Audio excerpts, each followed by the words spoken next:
Welcome back to Dark Confession. Some secrets should have stayed buried. Today, we will be looking at a case from the early 20th century, so sit back as we go to England. In the summer of 1911, a quiet English village was shaken by a tragedy that would leave investigators searching for answers for more than a century. The victim was a 10-year-old girl named Amy Margaret Reeves. Despite an arrest, multiple hearings, and an extensive police investigation, nobody was ever convicted of her murder. More than 100 years later, the mystery remains unsolved. Amy Reeves was born on November 27, 1900, and lived with her family in the small village of Longcross in Surrey, about 20 miles west of London. Life was not always easy for the Reeves family. Amy's father, Arthur Reeves, worked as a gardener and earned a modest living. The family had already endured heartbreak when Amy's mother died shortly before Christmas in 1910, leaving Arthur to care for the children alone. Despite the tragedy, life continued. Amy attended the local school and was known as a quiet, dependable child. Like many children of her era, her days were filled with schoolwork, household chores, and playing outdoors with friends. Then came Tuesday, July 18, 1911. What began as an ordinary summer day would end in tragedy. That morning, Amy stayed home from school to help her older sister Ethel with chores around the house. After finishing her work, she spent some time playing in the garden. Around midday, she told her sister goodbye and set off toward school for afternoon lessons. It was the last time her family would ever see her alive. As the afternoon passed, school eventually ended and children began making their way home. Most arrived safely. Amy did not. At first, her family assumed she was playing nearby.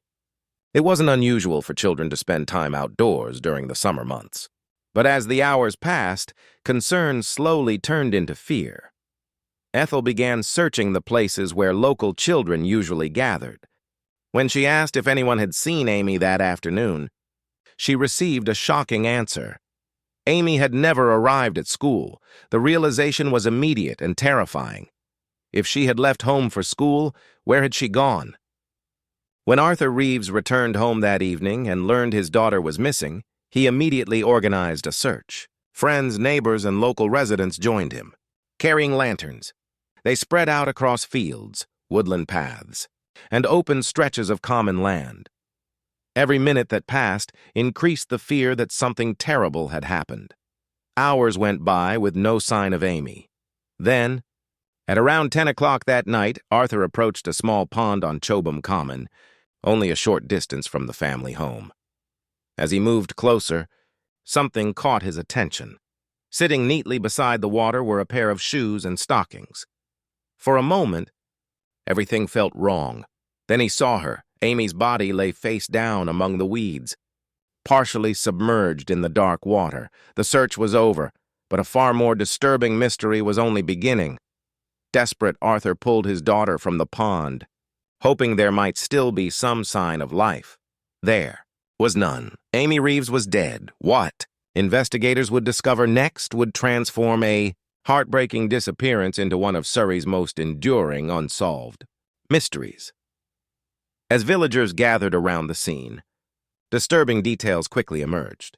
There were visible injuries on Amy's head and signs of disturbance in the grass surrounding the pond. Police officers and medical officials soon arrived. The initial examination revealed multiple wounds to Amy's head. Doctors concluded that the injuries alone were unlikely to have killed her, but they may have stunned or incapacitated her. The official cause of death was determined to be drowning. The discovery immediately raised a chilling possibility. Amy may have been attacked before entering the water. As investigators searched the area, they discovered a stick partially submerged in the pond. Embedded in its bark were strands of light brown hair consistent with Amy's hair color. Before long, investigators focused on someone they believed might hold the answers. A 15-year-old local boy named Albert Henry Hampton. Albert was not a stranger to the Reeves family. He had known Amy for years and often visited relatives who lived next door. Witnesses reported seeing him in the village on the day Amy disappeared carrying a freshly cut stick. Based largely on circumstantial evidence, police arrested him on suspicion of murder. The case quickly attracted public attention. During the inquest, witnesses began describing the events of that day in remarkable detail. Amy's sister Ethel testified that Albert had been present in the family garden that morning. Later that afternoon, she saw him again carrying what appeared to be a stick. She remembered him acting somewhat nervous. Although she could not explain why, other witnesses also reported seeing Albert throughout the village. Investigators believed the stick recovered from the pond may have been the weapon used in the attack. Forensic experts stated that the hair found embedded in the bark appeared consistent with the victim's. The theory seemed straightforward. Amy had been struck several times, rendered helpless, and then drowned in the pond. But investigators soon encountered a problem. Fade evidence did not tell a clear story. Albert consistently denied any involvement. He claimed the stick he had been carrying was not birch wood but cherry wood. More importantly, he directed police to where he had discarded it. Officers later recovered a stick matching his description. Witness testimony only added to the uncertainty. Some people described Albert as polite, respectful, and friendly. Others recalled that he seemed restless and uneasy. There was no known motive, no eyewitness to an attack, and no definitive evidence placing him beside the pond at the moment Amy died. And then another mystery emerged. According to testimony, an unknown man had visited the Reeves home on the day of the murder asking for a glass of water while searching for work. Although police eventually located and questioned him, investigators found nothing linking him directly to Amy's death. As the hearings continued, the case became increasingly complicated. The coroner openly acknowledged that the evidence against Albert Hampton was entirely circumstantial. While suspicion surrounded him, significant gaps remained in the case. After deliberating, the jury finally returned with its verdict. Amy Reeves had been willfully murdered. However, there was insufficient evidence to determine who had committed the crime. Albert Hampton remained under suspicion for a short time, but he was eventually released. Despite continued police efforts, investigators were unable to gather enough evidence to charge anyone else. The case slowly grew cold. As years passed, Albert attempted to move on with his life. During the First World War, he enlisted in the British Army and served on the front lines.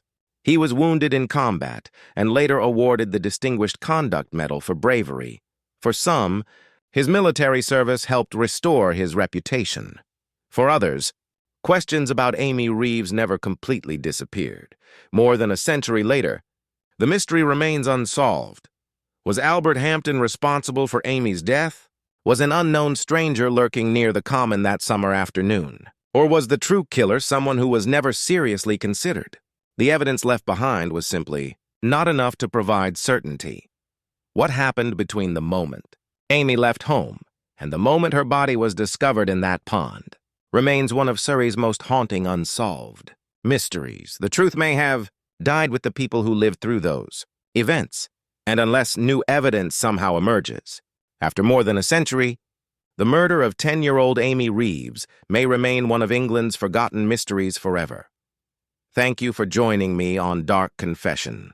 If you found this case informative, consider subscribing for more true crime stories, unsolved mysteries, and disturbing cases from around the world. Until next time, stay aware, stay curious, and remember, some secrets should have stayed buried.